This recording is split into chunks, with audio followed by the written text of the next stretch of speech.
Hey folks, Coach Josh Wood here, just doing a short video on one of the ways that we can measure and judge and plan our programming intensity, and that's called reps in reserve, and that's often abbreviated RIR. Reps in reserve is a simple way for you to decide how hard you're actually working, and I use it a lot in my programming. So to give you some context, I suppose, we have rating of perceived exertion, RPE, and RIR being the two most common methods. So if you like, you can check out my other video on rating of perceived exertion. RIR just looks at how many reps of any given exercise at any given weight do you potentially have or feel you have left in reserve. Meaning, if you've done a set of 10 push-ups and you're like, man, I could probably do 13. You have an RIR of 3 or 3 reps in reserve. That's all it means. So when we judge our intensity in programming over time, we can change the RIR number to increase or decrease the intensity so that we can manage our rest and recovery between sessions.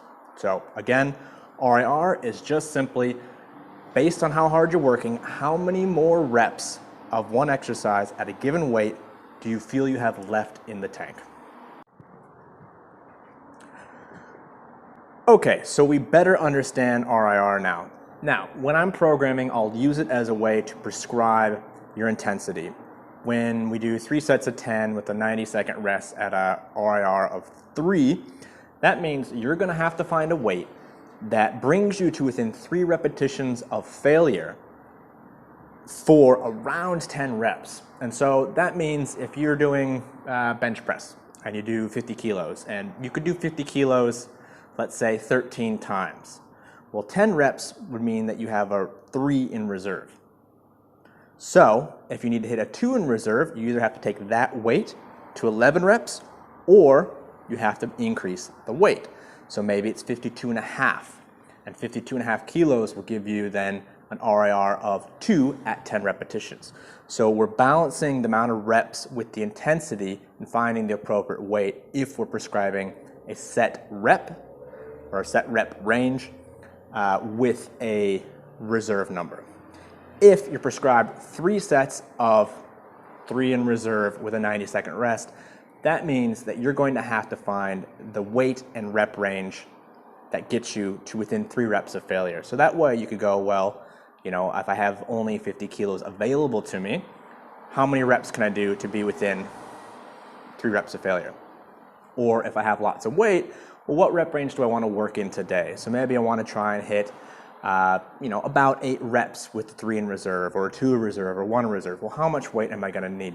So with this system, it's very useful in judging your intensity per session and per set, and then over time within a periodized program. But it does take a little knowledge of how you work.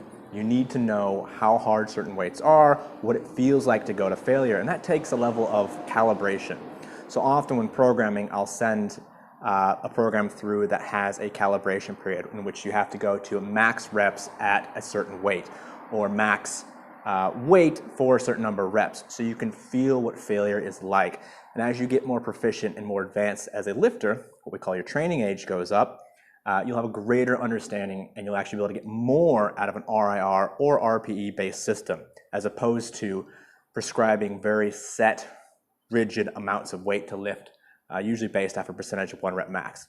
That percentage-based system works great for strength athletes, but if your goal is long-term training, if your goal is hypertrophy or building muscle, then some not objective but subjective way of measuring your intensity is going to be key to long-term progress and managing fatigue.